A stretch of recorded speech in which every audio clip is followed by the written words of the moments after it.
మన స్వశక్తి మీద, మన కాళ్ళ మీద మనం నిలబడగలిగి, మన సంపాదన మనం సంపాదించుకోగలిగి, ఎవరిని దేహి అనకుండా ఉండే పరిస్థితుల్లో ఉండి మాట పడాలి అంటే చాలా కష్టంగా ఉంటుంది. ఒక చిన్నపాటి చెట్టు కూడా ఒక చిన్న పువ్వు పూసి మనకి మానసిక ఆనందం ఇస్తుంది, ఒక పెద్ద చెట్టు నీడొస్తుంది.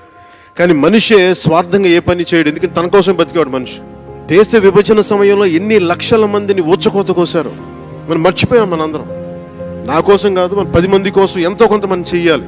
కొత్త తరం ఒకటి ఉంది నాలాగా ఆలోచించావు. నేను వాళ్ళని నమ్మొచ్చాను. యువత తాలూకు భావోద్వేగాన్ని నేను అర్థం చేసుకోగలను. నాకు ఇంకా ఆవేదన, కోపం ఉండబట్టే నేను పార్టీ పెట్టాను.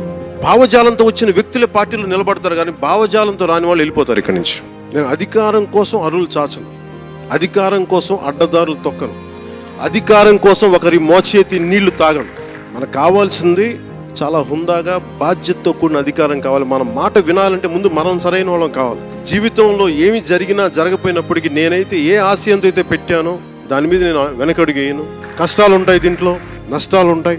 Politics is a national service to me. నేను రాగానే సూపర్ స్టార్డమ్ సాధించాలని సినిమాలో నేను అనుకోలే. సహజంగా నా సినిమాలు బాగా ఆడి, కథలు బాగా చెప్పగలిగి, నేను పెర్ఫార్మెన్స్ బాగా చేస్తే అది ఆటోమేటిక్ మనం పెరిగి పెద్ద అవుతాం. అలాగే రాజకీయాలు కూడా మన పని మనం చేసుకుంటూ వెళ్దాం.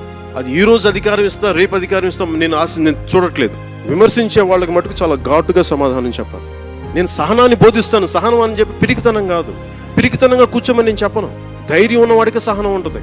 ప్రతి ఒక్కరూ ఏదైనా మాట్లాడితే, పార్టీ గురించి మాట్లాడినా, నాయకత్వం గురించి మాట్లాడినా, ఒకవేళ వాళ్ళు ప్రత్యర్థులు చెప్పిన దాంట్లో నిజంగా తప్పు ఉంటే నేను సరిదిద్దుకుంటాను. పబ్లిక్గా నేను క్షమాపణ చెప్తాను. వాళ్ళు అన్నది రైటు, నేను క్షమాపణ నేను చెప్తాను. కానీ వాళ్ళు తప్పైనప్పుడు మటుకు చీల్చి చెండాడే పరిస్థితి మీరు తీసుకోవాలి. మీరు చీల్చి చెండాడటం అంటే బూతులు తిట్టడానికి మనం వైసీపీ ఎమ్మెల్యేలు కాదు.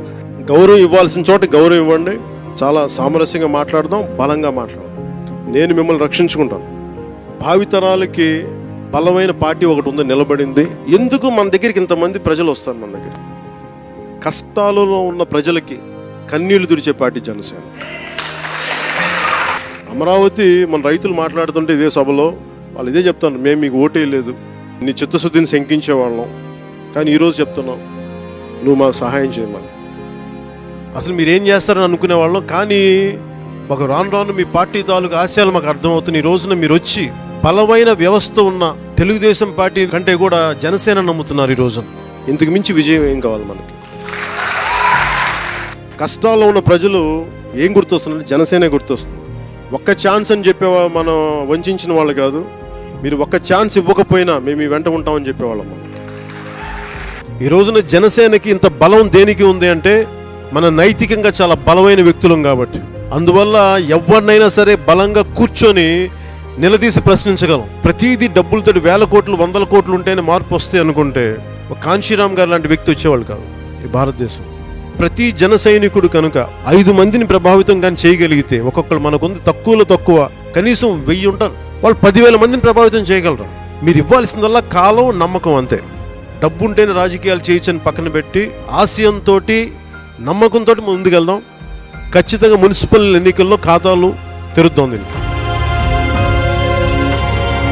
భారత్ మాతా కీ